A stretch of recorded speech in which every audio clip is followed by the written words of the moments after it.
Okay, part 2. Let's finish up with Varg. So, Varg discovers, he wakes up after Vol is taken. He discovers through Rokia, Svik, and Einar that he is tainted with wolf blood. Idol, with her wolfhounds, has said he was, because she has the Hundar blood in her, which means that she was able to smell the wolf god in his blood. Glornair, we find out, is Berserker. He is of the bear gods, Bursers, blood. Thorkel was the same. So Varg takes this not very well at first, but eventually surprisingly well, because all the Bloodsworn is tainted. They just can't let people know, because if you're tainted, it's not good in their world. So basically, they have to go after Vol, because Vol is Glornair's wife. And so we find them at the very end. They meet up with Orca, and they see Orca. We discover she is Skull Splitter, who used to be in there, in the Bloodsworn, her and Thorkel. Thorkel was Glornair's brother. And all she can say is, Brekka's not here. And he's like, well, what of my brother? And she's like, he's dead. They killed him, and they took Brekka, my son. So that's how Shadow of the God ends.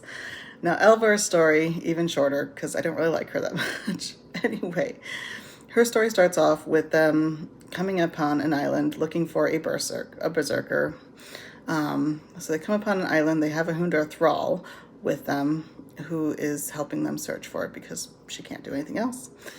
They come upon a troll who is defending its territory against the berserker and his wife Uspa and child Bjarn. So they kill the troll. She earns her battle fame, and then they take them as prisoners back to her dad's place, which is right at the skull of Snaka, called Snakavik. And along the way, they get attacked by a sea serpent, and Bjarn ends up being thrown overboard. Elvar goes to save him. Gwynne, her bodyguard, basically goes to save her and save the child. They come back, defeat the sea monster, and carry on their way. So the leader of this band, called the Battle Grim, is Agnar. You out of here? A few minutes. Okay.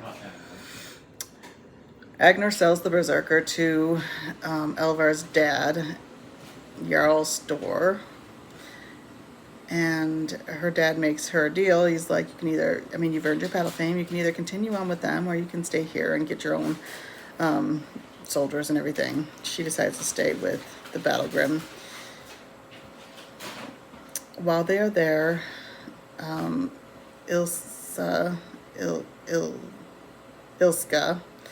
the Cruel, and her band of raven feeders attacks the Battle Grim, steals Bjarn, and Uspa demands her child back. And she says she will not help Agnar until he makes an oath to get her child back, because she knows where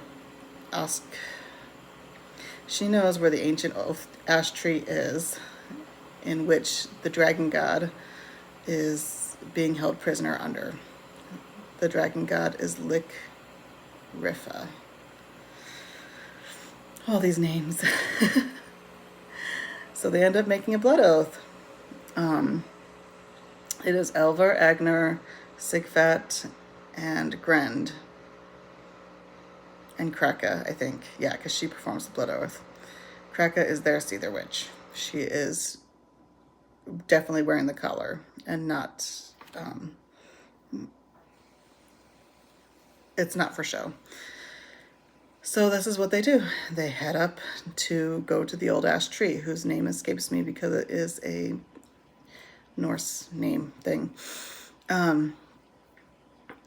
So they get up there, and the ash tree spirit, another Froa spirit, does not allow them to go under the old ash tree. She says, if you want to loot, go ahead and loot what's here in the battle yard. So they do. But then comes Ilska the Cruel and her raven feeders. And they've got a bunch of captured children with them, captured tainted children with them. Elvar, along the way, had having relations with Bjor. And he ends up, well, hold on. So Ilska's like, we've got business here, so we don't really want to harm anybody, but we're not above it. So they do a duel, Agnar against one of her brothers. Agnar kills the brother, but he's really badly wounded. Bjor goes to him and kills him. Elvar sees it, names him betrayer, because it is discovered at that point that he has the blood of Rata, the rat god, the betrayer, deceiver, in his blood. And he goes to Ilska's band because he's technically part of theirs. And most of them, well, Ilska has the blood of the dragon god in her, and most of them do. Drekker is with Ilska at this point. So they use the children.